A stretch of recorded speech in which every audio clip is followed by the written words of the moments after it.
Well, did you know that Lucasfilm doesn't just make Star Wars stuff? I know there's that rumor floating around What? that they're just like, scrap any Lucasfilm thing that's not Star Wars. We need to get Star Wars back on track, which is why they canceled the Indiana Jones TV show, allegedly. I don't know if I believe that or not. Just I have reason to doubt that. But at Star Wars Celebration, they dropped the second full trailer for Indiana Jones and the Dial of Destiny because it's also a Lucasfilm property, which is also being produced by Kathleen Kennedy, which also means people already have decided that they hate this movie before it even comes out. I'll be honest, I like but don't love this trailer because I think the first trailer did a better job of getting me more excited. This trailer, though, gives me a better idea of what the story is. So essentially what a second trailer should do. That first one should Yeah. hook you. The second one should tell you the story. So in that sense, I think this one doesn't give away too much, but it gives a little Mhm. more clarity than that first trailer did of clearly. Here's where I'm going with this. How I interpret it, and I think it might be a good direction to go. The Dial of Destiny controls time itself, so to speak. And I think Indy's coming to grips as an older man, potentially 1 foot in the grave. He's literally running out of time. But I get the sense that he's okay with it. But, you get a Nazi who wants to go back and change things, which is where we're seeing so much in the trailers, young Indiana Jones as well as old Indiana Jones. I think we're going to get a lot more flashbacks than people think, but it's going to run congruently of like Yeah. Indy with his goddaughter going, the first time this happened, this, and this happened. We can't let those events happen again.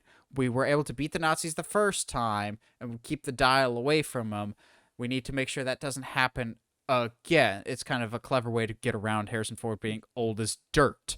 But I think having an actual time device, not time travel itself, but a time device could be a really interesting storytelling device for an aging character. Of James Yes. Mangold does old farts really, really well.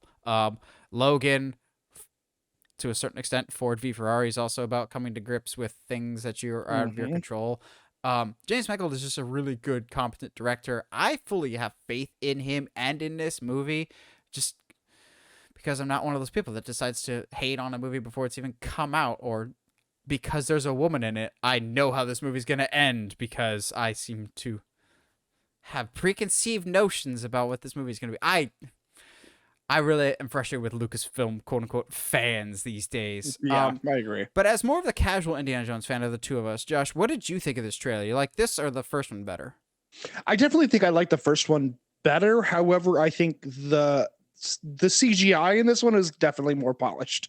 Oh yeah, Um, oh yeah. Still a little wonky I, at times, but a polished. little bit, but definitely more polished. I I'm gonna watch this movie. It's gonna happen. I really like the idea of an old man who thinks that he is okay with dying because he's towards the end he thinks he's okay with that until he's given an opportunity to change past mistakes.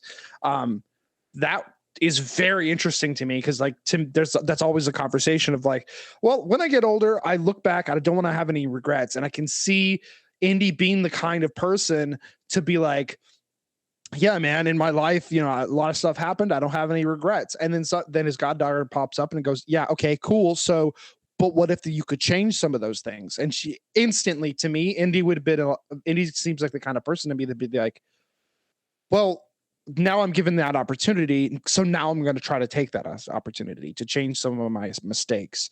Um, Super down. I love everybody that's in it. I like that they were very clear that she's his goddaughter and it's not a familiar It's relationship, not mutt. basically. Yeah, I appreciate that a lot. It also tells me that she's not going to quote unquote be the next Indy, which Which I'm Mangold totally has okay with. said repeatedly. He's like, Yeah, y'all but Lucas, jumping the gun here. but Lucasfilm fans are just won't let it go because they're terrible. Um, Not Mutt everything should, is a woke agenda against you guys. Mutt could have been really good, could have had a lot of fun, but no, we had to hate on him. But Yeah, also, as much as Spielberg's one of the greatest of all time, Spielberg did in fact direct Kingdom of the Crystal Skull, So for some reason, we Yes. want to be mad at that, but we let that director get a pass. It's just like, no, no, he Yeah. deserves some blame for that movie. Let's not pretend he wasn't directly responsible for that movie. Him and George Lucas both, but I mean that's less of a shock here. Um, I don't know if they'll bring it up or not because Harrison Ford was there when Dirt was created. I think it would be really really cool if canonically, I don't know if this would be the case or not, but we could have some great scene where he's talking to Sala from Raiders of the Lost Ark Mm, or talking to his goddaughter, one of the two, about him getting older. Just be like, I'm older now than my dad ever was. Like those type of conversations of just like dude. he is older now than Sean Connery was in Last Crusade by like a decade, Yeah. basically at least.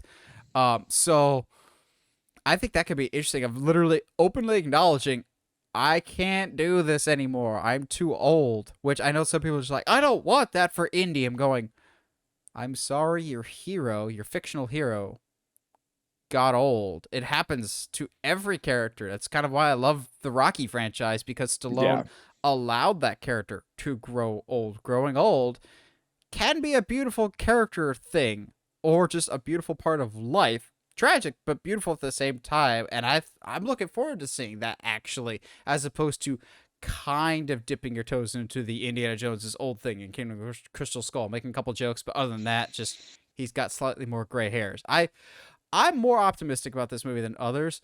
That being said, I do have some reservations. I think if we do get some flashback scenes, we might be relying on it too much, and the CGI might not fully be there. And I do worry if this is a success, people going, well, studio execs mainly going, well, we got away with a lot of deep fakes and CG here. We Hmm. could probably do more young Indiana Jones just with a deep I would faked. hate that so But much. that is a genuine concern that I have. As much as I love the cameo on Mando and I liked Luke in Book of Boba Fett for that one episode, I do get a bad feeling that that might be a trend of just like, hey, we like to exploit your nostalgia. This actor's not what they used to be because Yeah. time, but now we figured out how to beat time. Or bring that into the story here. And at the end of the day, you can't beat time. You can try and fake it, you can try and fix it, but you can't outrun it. You can't beat time. I think that could be interesting, but I don't know if they'll go that route or not. Yeah, I don't know because I too really like the idea of him being like, yeah, I'm older than my dad ever was. Like I can totally see Indy being like, I as the person that does what I do, I didn't think I would make it this far. Like I didn't think I'd make it to this age. So like yeah, having that like kind of almost old man existential crisis is so fascinating to me for a character. So I'm excited to see where we go with it. Yeah, casual indie fan, but definitely still in it for it and to gonna watch the movie.